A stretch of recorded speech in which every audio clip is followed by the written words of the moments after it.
নমস্কার বন্ধুরা, আশা করি সবাই ভালো আছেন। তো বন্ধুরা, এখন যে বিষয়টা নিয়ে কথা বলবো তো সেটা হলো যে সাকিব খান। এই যে আজকে আমরা সাকিব খান বাংলার সুপারস্টার মেগাস্টার যাই বলি না কেন, সেই মানুষটার জার্নি কিন্তু অতটা সহজ ছিল না।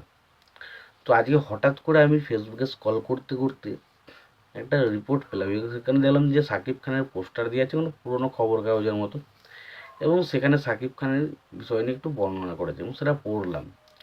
পড়ার পর মনে হলো না, সেই বিষয়টা নিয়ে তোমাদের সঙ্গে আলোচনা করা দরকার রয়েছে এবং সেই জন্য আলোচনাটা করব।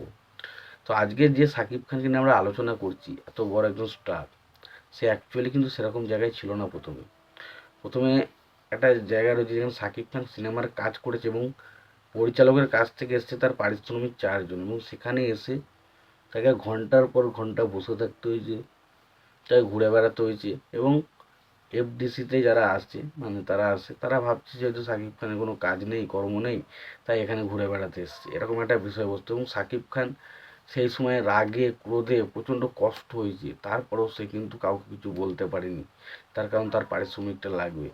কিন্তু আজ সাকিব খান কতটা ধৈর্য ধরেছে, কতটা কি সহ্য করেছে, আজকে তার জায়গাটা দেখুন। আজকে প্রত্যেকটা প্রডিউসার তার পেছন পেছন ঘুরে বেড়ায়। আজকে প্রযোজকদের লাইন পড়ে যায় তাকে সিনেমা সাইন করানোর জন্য। আজকে কোনো সিনেমা করতে গেলে 2.5 কোটি পারিশ্রমিক চার্জ করে। আর একটা সময় ছিল যখন সাকিব খান প্রডিউসারদের পেছন পেছন ঘুরেছে শুধুমাত্র নিজের পারিশ্রমিকটা নেওয়ার জন্য। তো বুঝেছেন ভাগ্যের জায়গা কোন দিক থেকে কোন দিকে যে ঘুরে যায় সেটা বলা খুব ডিফিকাল্ট। তো আজকে সাকিব খান শুধুমাত্র তার কঠোর পরিশ্রমের জন্য এই জায়গাটা আসেনি। কঠোর পরিশ্রম, তার পার্সোনালিটি, তার সব কিছু থেকে আজকে সে নিজেকে প্রুভ করেছে যে সে আর 4-5টা হিরোর থেকে অনেক বেশি আলাদা। তাকে সবসময় তলানিতে নামানোর চেষ্টা করা হয়েছে বারবার, কিন্তু সে সেই জায়গা থেকে ভেঙে উঠে আবারও কিন্তু সেই জায়গায় দাঁড়িয়েছে। তো স্পেশালি সত্যি কথা বলছি, সাকিব খানের এই যে জিনিসগুলো, এটা দেখে সত্যি বলছি কিছু ইন্সপায়ার হওয়া যায়। এবং যারা এখনও পর্যন্ত ঠক্কর খেয়ে পড়ছেন বা তারা ভাবছেন যে জীবনে তাদের কিছুই হয়নি, তো তাদের উদ্দেশ্যে এই কথাটাই বলবো যে প্লিজ তোমরা এই সমস্ত জায়গা ভুলে গিয়ে নিজেরা যতটুকু যা পারো চেষ্টা করো, একদিন না একদিন তোমরা সফলতা পাবে। যেটা কিন্তু সাকিব খানের সেই জীবনে কিন্তু সেটাই বলছে। সাকিব খান আজকে কোথায় ছিল, আজকে সাকিব খানের স্টার, মানে বাংলাদেশের স্টারের কথা বললে বা বাংলাদেশের কোনো বড় হিরোর কথা বললে প্রথমেই যার নাম সেটা হচ্ছে সাকিব খান। তো সাকিব খান একটা নিজের আলাদাই জায়গা তৈরি করেছে ভাই, আলাদাই জায়গা তৈরি করেছে। এবং সাকিব খানকে নিয়ে কথা বলার মতো যোগ্যতা হয়তো কারোর নেই।